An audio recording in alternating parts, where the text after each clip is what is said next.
Michelle Obama has a new role. When Michelle Obama took the stage at the 2016 Democratic National Convention, she had a clear mission: to inject some inspiration into what had been a challenging campaign. The tensions within the Democratic Party, represented by Senator Bernie Sanders' unexpectedly strong showing in the primaries, had been roiling the convention since it began, and Hillary Clinton's team had struggled to find the balance between the inspiring firsts of her nomination and the dark, chaotic energy of Donald Trump's candidacy. It was Obama who struck that balance, in a speech full of both urgency and possibility. The most memorable line would become a rallying cry for liberals: "When they go low, we go high." From another speaker, such a line might have carried a whiff of liberal smugness, more high horse than high ground. But from Obama, someone who had not sought the spotlight and remained torn about her role in politics, it was a reminder not to follow Trump down onto the low road, to model the world in which you wanted to live. It was also a sign that Obama might someday produce a book like her latest. The Light We Carry comes 4 years after her memoir, Becoming, a book that sold 10 million copies in its first months on the market. But The Light We Carry is not a follow-up memoir.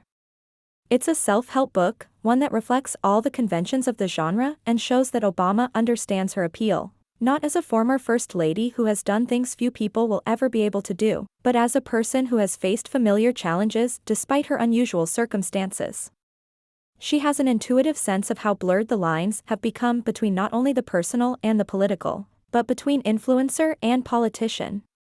In this book, Obama shows her desire to use that tangle of emotion and power to bring people together, but the ease with which feelings and politics now blend is also a reminder of how easily that combination could also be used to divide.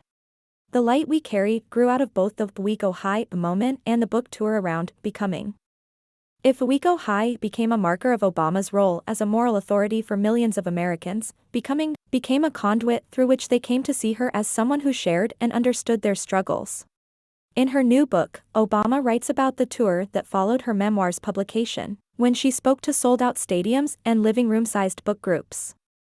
With the space and energy to write a book and for the first time in decades being unharnessed from the political world my husband inhabited, I found myself putting in the left-out parts, she writes about Becoming.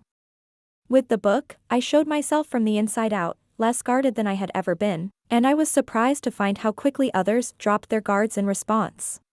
The moments where she felt connection were not over the glamorous bits of her life as First Lady. Nobody came up to me at book events desperate to talk about the time they'd worn a ball gown or interacted with a senator, or done a White House tour, or even her many professional accomplishments. Rather, they emerged over shared experiences of a parent living with multiple sclerosis, or an untrainable dog, or a lunch hour spent huddled in a car, the only place where, as parents of young children, they could find quiet and solitude. That idea that her experiences could not only create connections but could be mined for useful advice became the basis for The Light We Carry. Though Obama is famously skeptical of politics, she is still invested in creating change.